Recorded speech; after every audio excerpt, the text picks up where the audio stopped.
ఆంధ్రప్రదేశ్ శాసన మండలిలో మంత్రి కొండపల్లి శ్రీనివాస్ 50 ఏళ్లు పైబడిన వారికి పెన్షన్ ఇవ్వడంపై స్పష్టతనిచ్చారు. 50 ఏళ్లు పైబడి అర్హత ఉన్న చేనేత కార్మికులకు పెన్షన్ పంపిణీ జరుగుతోందని, వితంతువులు, వికలాంగులు ఇలా అర్హత కలిగిన వారికి అందరికీ పెన్షన్ ఇచ్చే బాధ్యతను రాష్ట్ర ప్రభుత్వం తీసుకుందని చెప్పారు. ఎన్నికల్లో ఇచ్చిన హామీలో భాగంగా అర్హత కలిగిన 50 ఏళ్లు పైబడిన వారికి పెన్షన్ అందించే యోచనలో ఉన్నట్టు, దానికి కార్యాచరణను కూడా సిద్ధం చేస్తున్నట్టు మంత్రి తెలిపారు.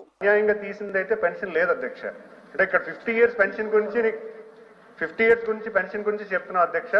మరి అంతేకాకుండా 20 బడ్జెట్ కోసం కూడా చెప్పడం జరిగింది అధ్యక్ష. బడ్జెట్ లో అయితే 33,000 కోట్ల రూపాయల బడ్జెట్ మేము ప్రతిపాదించాం అధ్యక్ష. సో ఎక్కడా కూడా ఎటువంటి 32,141 కోట్ల రూపాయలు బడ్జెట్ నిమిత్తమే ప్లాన్ చేయడం జరిగింది అధ్యక్ష. వాళ్ళు చెప్తున్నటువంటి నెంబరు అవాస్తవం అధ్యక్ష.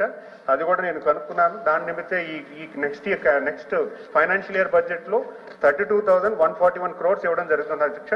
అంతేకాకుండా ఈరోజు ఎలిజిబిలిటీ ఉన్న 50 ఇయర్స్ అందరికీ 50 ఇయర్స్ పెన్షన్ ఇవ్వడానికి కూడా మేము ఒక ఎలక్షన్ ప్రామిస్ ఉంది అధ్యక్ష. దానికి కార్యాచరణ చేస్తున్నాం. దానికి ఒక ఎస్టిమేటెడ్ నెంబర్ కూడా మేము ప్లాన్ చేస్తున్నాం. భవిష్యత్ కాలంలో ఖచ్చితంగా దాన్ని అమలు పరచడానికి గౌరవ ముఖ్యమంత్రి వాళ్ళు మాట ఇచ్చారు. ఖచ్చితంగా మేము అమలు చేస్తాం.